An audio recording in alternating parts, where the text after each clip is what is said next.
Hello, fellow Love Extremist. It's me, ya boy E, aka Ethan, aka Love Extremist. And I'm here to share with you the origins of Love Extremism Part 1.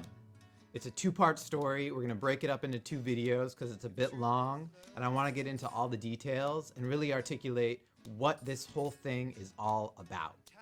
So to get started, let's root us back in 2015. Basically 5.5 years ago, July 4th weekend, I'm on a mountain in Utah, and I'm going to a conference where two people are speaking. Matt Chandler, a former secretary deputy at the Department of Homeland Security in the Obama administration, and Christian Picciolini, the founder of Life After Hate and a former neo-Nazi from Chicago. Christian Picciolini's story was so incredible. He was an outcast, had a hard time fitting in until he was adopted by the neo-Nazis in Chicago. He rose up through the ranks and became a leader of the movement, and then opened a record store.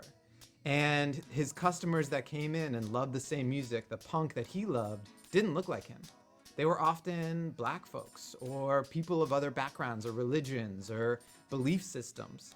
And he realized that all that he was taught about them from his neo-Nazi friends didn't line up with what he was experiencing in his record store. And he learned actually that the music that they shared actually allowed them to love each other, to connect. And I was so inspired by this story.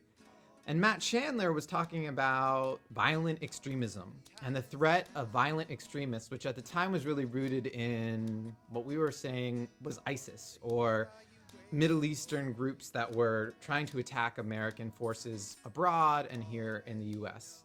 And technology was the main form of trying to keep people from either joining ISIS or supporting them or enabling them to come into our country and attack. This interested me that he was using all of this technology, but I was really interested what the government was doing to support what Christian was talking about. What was the government doing to engage people in love and recognizing that love was more important and even stronger than hate?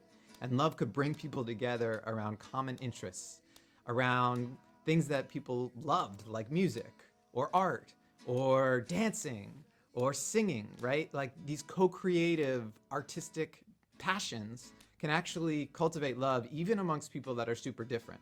And that was this interesting takeaway.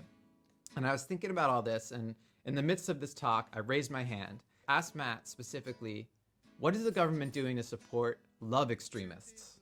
And he didn't have a good answer, and I kind of knew he wouldn't, because his whole operation was really about looking at the acute problem, which was violent extremism and the threat of that in America.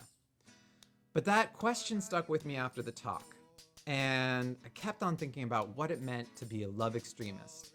And at the time, I was running this clothing company, and I was really passionate about branding and brands. And so I started to make pins that were these hearts that say extremist on them. The first edition was red and gold, like this one. And I started to just pass them out. I passed them out to hundreds of people, and then friends would get them, and they'd pass them out to hundreds of people. And within maybe a year or so, a few months, we started to have some pretty amazing people wearing these pins. Both celebrities and not celebrities, but just rad folks wearing the pins, having these conversations. Yeah, I'm down for this idea. I'm down for extremism for love. And I started to get feedback, and people started to recommend books and tell me about other love extremists out in the space.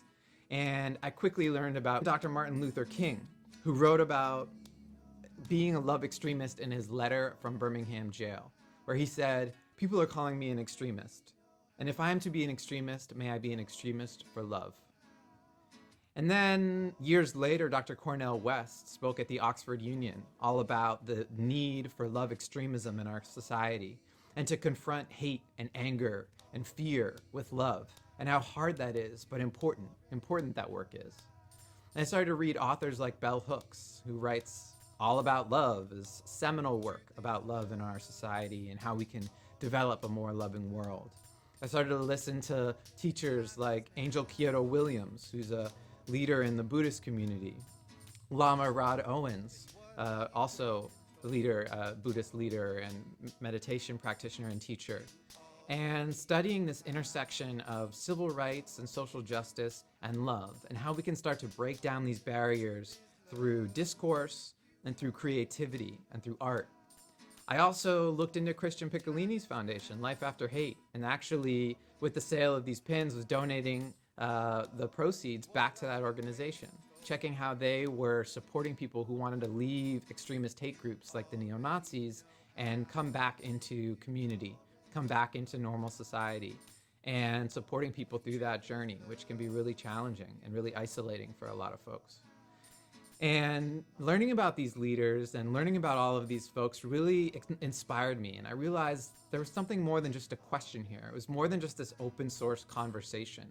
Maybe love extremism and being a love extremist could be a purpose. It could be a purpose for my life. Maybe it could be a purpose for other people's lives. I started to think, actually, maybe the decisions that I had been making all along were really rooted in this quest for love. This quest to define love, to understand it, to find it, to be loved, whether it be by a partner or by a community, to be accepted, to be brought in.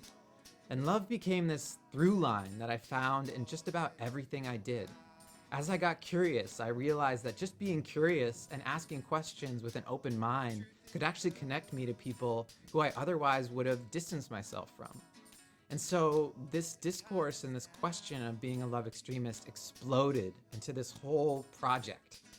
And now it is a project, and it's something that I'm really excited to be sharing with you in these videos.